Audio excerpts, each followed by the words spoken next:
Il faut que je vous fasse une révélation difficile.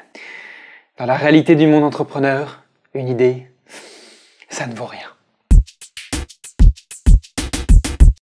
On s'est tous réveillés un jour en se disant « Je vais avoir une idée à 1 milliard de dollars! Je vais la vendre à Google et devenir riche !» Bon alors il faut que vous sachiez quelque chose. Google ne vous achètera jamais une idée.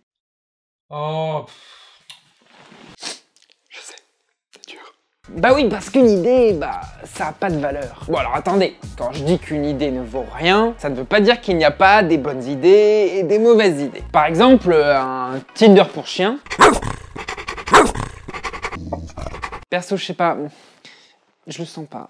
Par contre, si quelqu'un pouvait enfin trouver un moyen facile d'informatiser tout le système d'imposition du gouvernement pour qu'on puisse enfin avoir un suivi en ligne de tout ce qui nous reste à payer et puis payer directement en ligne, mais ce serait une putain de bonne idée! Vous voyez? Même les politiques le disent. Bon donc, si des idées peuvent bel et bien être bonnes, vous devez vous demander mais pourquoi elles ne valent rien? Eh bien, si on en croit Seth Godin, et le mec, c'est pas n'importe qui, hein. Il a juste vendu une boîte 30 millions de dollars à Yahoo, et puis il a aussi fait un site qui était classé dans les 500 sites les plus visités au monde en 2008. Ça va. Bon, et bien, d'après lui, ideas are a dime a dozen. The money is in the execution. Ouais, je sais, l'anglais est une seconde nature pour moi. Mais bon, ce que ça veut dire, c'est que les idées, ça ne vaut rien, l'argent se trouve dans l'exécution. Eh bien oui, soyons honnêtes, vous pouvez avoir la meilleure idée du monde, si vous ne la mettez pas en œuvre, il n'y aura pas de produit créé, donc pas de valeur créée. Et pour étayer ce point, il a fait un truc plutôt badass. En 2009, il a publié 999 idées librement consultables dans le lien que vous trouverez en description de la vidéo. 999 idées. Vous vous rendez compte? C'est génial parce que en faisant ça, il étaye son propos de la meilleure des manières, mais en plus, il envoie un message très clair à tous ceux qui rêvent d'entreprendre et qui attendent la bonne idée, en leur disant bah les mecs, voyez, je vous donne des idées, allez-y, montrez-moi ce que vous avez dans le ventre. Do it! Just do it! Eh, si après cette vidéo vous faites une $1 billion compagnie en partant de l'une des idées de ce lien, j'exige au moins un petit mail de remerciement. Mais donc, comme vous l'avez compris, si vous y arrivez, ce ne sera pas grâce à l'idée, ce sera grâce à vous. Et je vais vous expliquer maintenant pourquoi. Quand vous avez une idée, même si elle est excellente, elle ne s'accorde jamais parfaitement avec la réalité.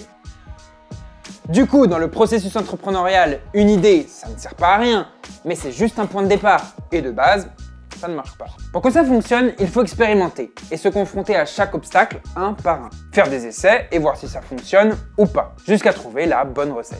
C'est ce qui s'appelle itérer. Petit aparté pour les Apple fans. Steve Jobs a expliqué globalement la même chose que ce que je viens de dire dans une interview. Je vous mettrai la citation à la fin de la vidéo. Et donc ça, c'est pas à la fin de la vidéo. La fin de la vidéo, c'est comme ça. Ou comme ça. Enfin, je vous la mettrai après, quoi. Maintenant, prenons un exemple concret. Céline Lazorte, fondatrice de Litchi, système de constitution de cagnottes pour faire des cadeaux en commun. Vous avez certainement déjà utilisé ça pour des anniversaires. Et bien, lors de la mise en place de sa plateforme, elle a été confrontée, comme pour tout projet, à de nombreuses difficultés. En particulier, pour créer un système de cagnottes, il y a une contrainte légale. Il faut être détenteur d'une certaine licence bancaire. Et pour l'obtenir, c'est très compliqué. D'abord, dans le cas de Litchi, la réglementation française ne lui était pas favorable. Donc, obstacle, il ne pouvait pas l'avoir. Alors certains se seraient certainement dit, bon bah, tant pis, hein, on se prend une bière. Mais non, ils ont contourné l'obstacle et sont allés faire les démarches au Luxembourg, où il fallait évidemment qu'ils créent une filière. Seulement, autre problème, la démarche pour obtenir cette licence demandait plusieurs années. Alors qu'est-ce qu'on fait? On met l'activité en stand-by pendant 2 ans? Non, c'est ce genre de décision qui tue une start-up. Pour ne pas rester bloqué, ils ont décidé de passer par une société extérieure qui possédait déjà cette licence. Celle-ci allait donc gérer toute la partie monétaire du site à leur place. Si je me souviens bien, ce mode de fonctionnement n'était pas tout à fait rentable pour Litchi. Mais il leur a permis de délivrer leurs services et faire évoluer leur plateforme et leur communauté en attendant d'obtenir la licence. Donc on vient de voir que même à partir d'une très bonne idée, créer de la valeur n'est pas du tout évident et qu'une mauvaise exécution peut mener à l'échec. Mais réciproquement, vous pouvez avoir la plus mauvaise idée du monde, si vous êtes un bon exécutant, bon, là on va dire même un très bon exécutant, vous allez faire évoluer votre idée jusqu'à ce qu'elle s'accorde avec une vraie demande pratique. Et donc transformer votre mauvaise idée en un bon produit. Alors j'en entends déjà certains me dire « Mais n'importe quoi, regarde Facebook, ils ont réussi du premier coup juste à partir d'une idée. » Non. Réussir du premier coup dans l'entrepreneuriat, ça ne veut rien dire. Un produit réussi n'est que l'aboutissement d'une suite d'itérations. Vous vous rappelez le mot itérer, c'est-à-dire une succession de tentatives, d'ébauches et d'échecs. On pourrait aussi appeler ces étapes des expériences non concluantes. Thomas Edison, à qui l'on attribue souvent l'invention d'une petite babiole qu'on appelle l'ampoule. Bon, d'après certains, ce serait Tesla, mais je vais pas rentrer dans le débat. En tout cas, Edison aurait déclaré « Je n'ai pas échoué 10 000 fois, je n'ai pas même échoué une fois. J'ai réussi à prouver que ces 10 000 façons de faire ne marcheraient pas. Quand j'aurai éliminé les méthodes infructueuses, je trouverai celles qui fonctionnent. » Et il l'a fait. Mais parler de ses échecs, ça fait pas vraiment vendre. Et il ne faut pas oublier qu'un fondateur de start-up, c'est avant tout quelqu'un qui veut vendre son produit. Et oui, attention à ne pas confondre la réalité avec ce qu'on appelle le storytelling, c'est-à-dire le mythe fondateur que les sociétés racontent pour faire rêver les gens, et en particulier leurs clients. Connaissez Stakhanov? Ben voilà, c'est ça l'idée.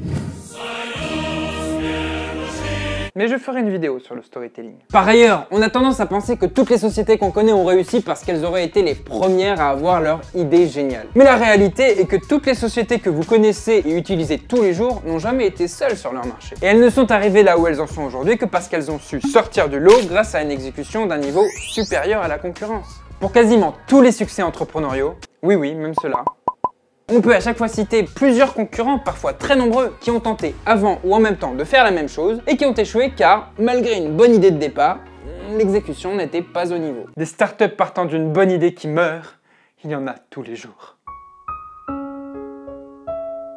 Par contre, des entrepreneurs qui à partir d'une bonne idée arrivent à créer des communautés de plusieurs centaines de millions d'utilisateurs, c'est très rare. Et c'est ce qu'ont réussi à faire Spiegel et Murphy, cofondateurs de Snapchat, à partir de l'idée du malheureux Brown, comme je l'ai expliqué dans ma vidéo sur Snapchat. Mais si Spiegel et Murphy y sont parvenus, rien ne nous dit que Brown aurait pu en être capable de son côté. Et oui, si vous avez une très bonne idée mais que vous ne savez pas la mettre en œuvre, cette idée est inutile entre vos mains.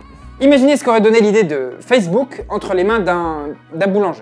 Hé Georgette, tu trouves pas que ce serait super s'il y avait un site internet qui nous permettrait de garder contact avec tous nos amis, d'échanger des trucs avec eux? Oui, ce serait bien. Ouais. Bon bah je vais faire du pain, hein. Vous pouvez alors bien sûr vous entourer de quelqu'un qui a les compétences, mais alors il va falloir justifier votre rôle dans l'équipe. Apporteur d'idées, c'est pas un rôle. Alors les mecs, moi je peux vous apporter du pain tous les jours si vous voulez. Donc, si vous pensez avoir une bonne idée, lancez-vous et tentez de l'exécuter pour créer de la valeur. Mais ne pensez pas mériter un centime si vous ne prenez même pas vous-même le risque de la mettre en œuvre. Alors, certains d'entre vous se demandent sûrement. Mais n'importe quoi, si une idée ne vaut rien, pourquoi tout le monde a si peur de parler de ses idées? Eh bien, c'est une très bonne question qui mériterait d'ailleurs pas mal d'explications. Je ferai donc une vidéo qui répondra à cette question de faut-il parler de ses idées de start-up. Voilà, vous savez maintenant pourquoi une idée ne vaut rien. J'espère que ce nouveau format vous a plu, n'hésitez pas à me dire si c'est le cas ou non dans les commentaires, ça m'intéresse, c'est ce qui me permet de faire évoluer la chaîne, enfin, d'itérer. Et surtout, si ça vous a plu, je vous invite à partager, à mettre un pouce comme ça, à vous abonner, c'est le seul moyen de faire fonctionner la chaîne et de la faire continuer. A très bientôt pour de nouvelles Startup Notions. Steve, c'est à toi.